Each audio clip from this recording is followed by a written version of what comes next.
Alright everybody, what's up? This is Karate Fan 283 here. I am back with a new review.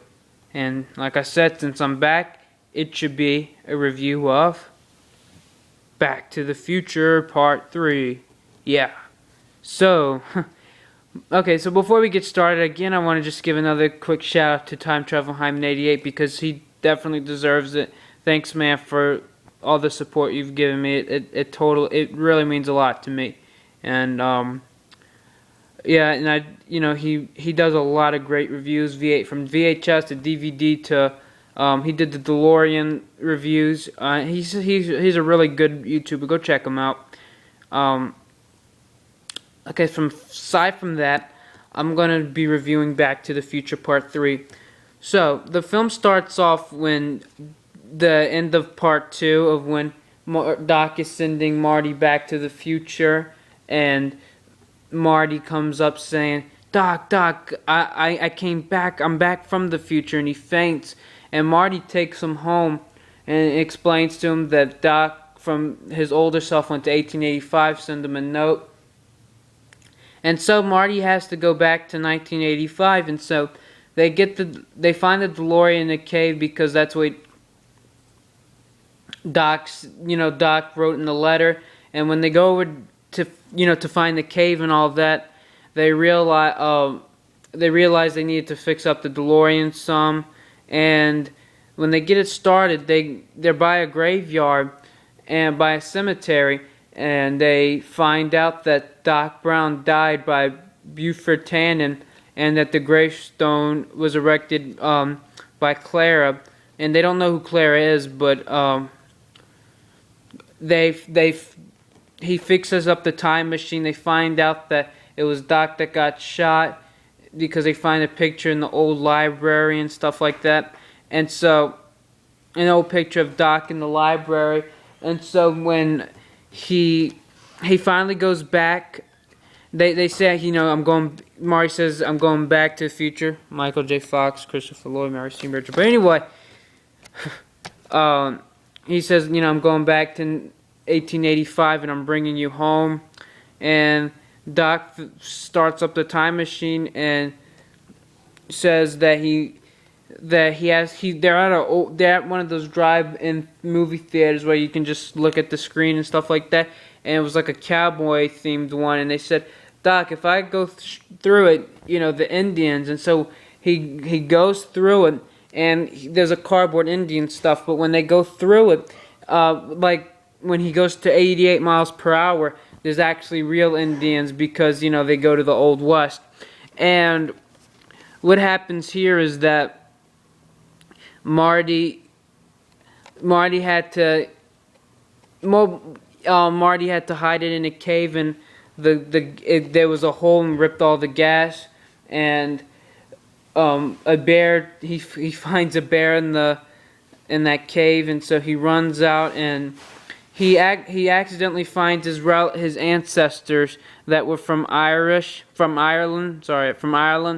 and her name is Maggie McFly, and sorry about that, I can't talk, I'm sorry.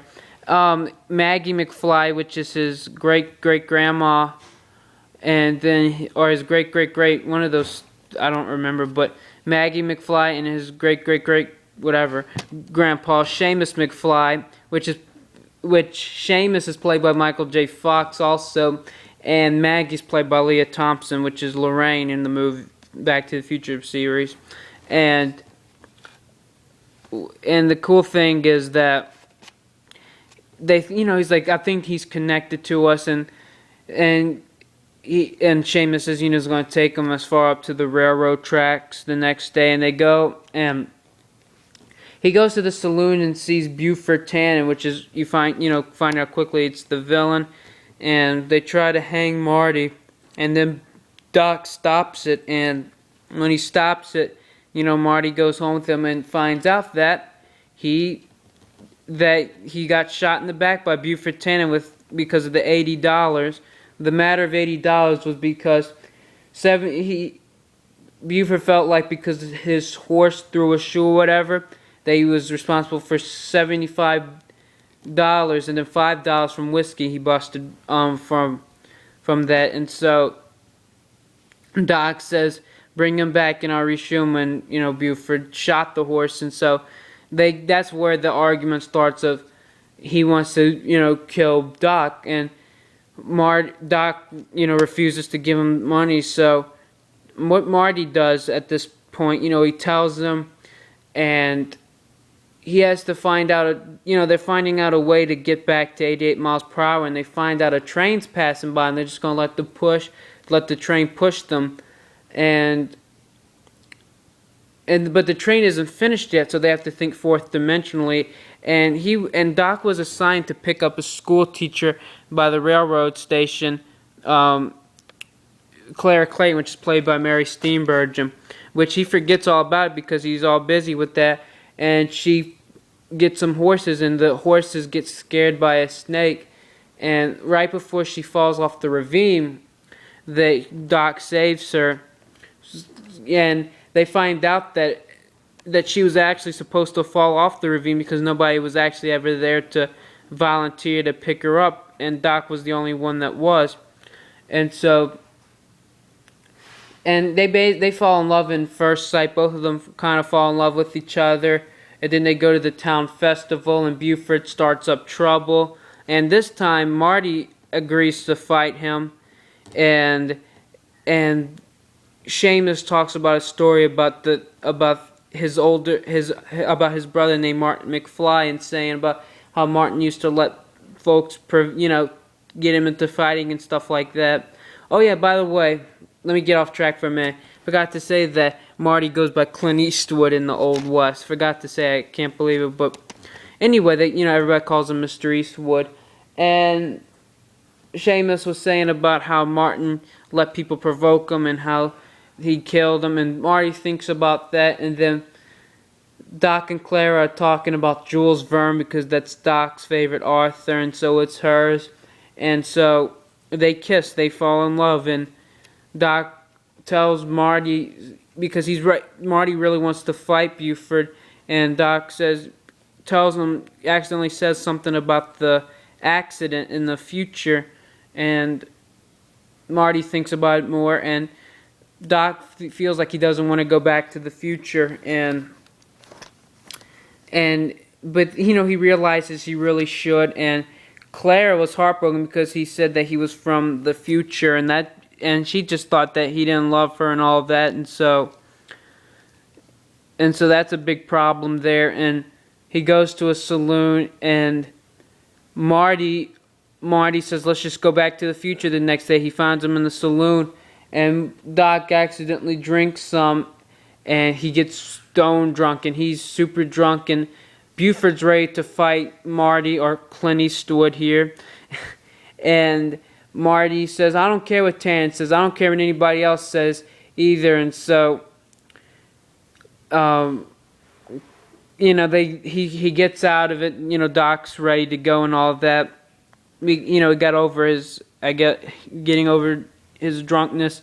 And so Clara finds out that Doc is still in love with him because of somebody he was talking to in the saloon was on the train, because Clara was so heartbroken she was leaving, and she heard about that, and she says him, and she tried to go back, and this time Marty gets Buford into manure again, and then now they're about to hijack a train, and by this point Clara's out in the train.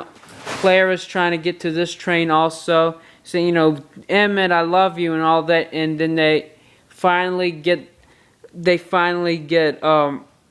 Doc decides to stay there in the 1800s, and Marty goes back, and Marty realizes that the DeLorean got destroyed through the train, because a train was also passing through 1985 at that time, and he goes back and he picks up Jennifer. Well, he goes back to his parents, and he finds out that they're back to normal.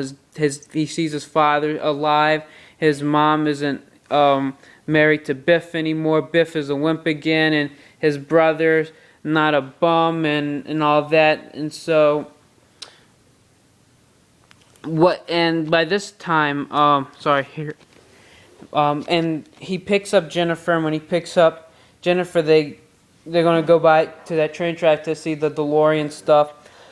And his friend Needle's the one that got him into that financial stuff. In the second movie, challenges Marty to a race, and Marty doesn't want to, and he says, he still tries to convince some Needles, but he doesn't, and he realizes if he did, he would have gotten into a bad accident with a Rolls Royce, and he wouldn't have hurt his hand, because they talk about that in the second movie, how he hurt his hand and he gave up on his music. That's why you have to watch them in these movies in order. Pretty confusing, but they find out Jennifer took a "you're fired" from the fax machine that said "you're fired" from his boss, and she realized it was erased. And they go to the train tracks, and Doc made a time machine out of an old train, and you see now that Doc's married to Clara and they have children, and Doc gives Marty a present, which is a picture,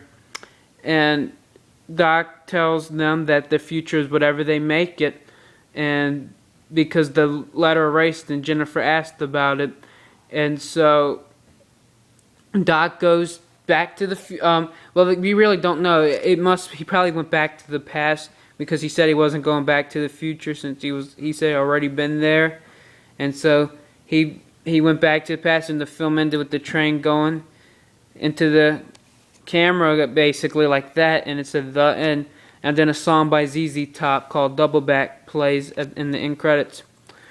So yeah, this is a pretty long movie.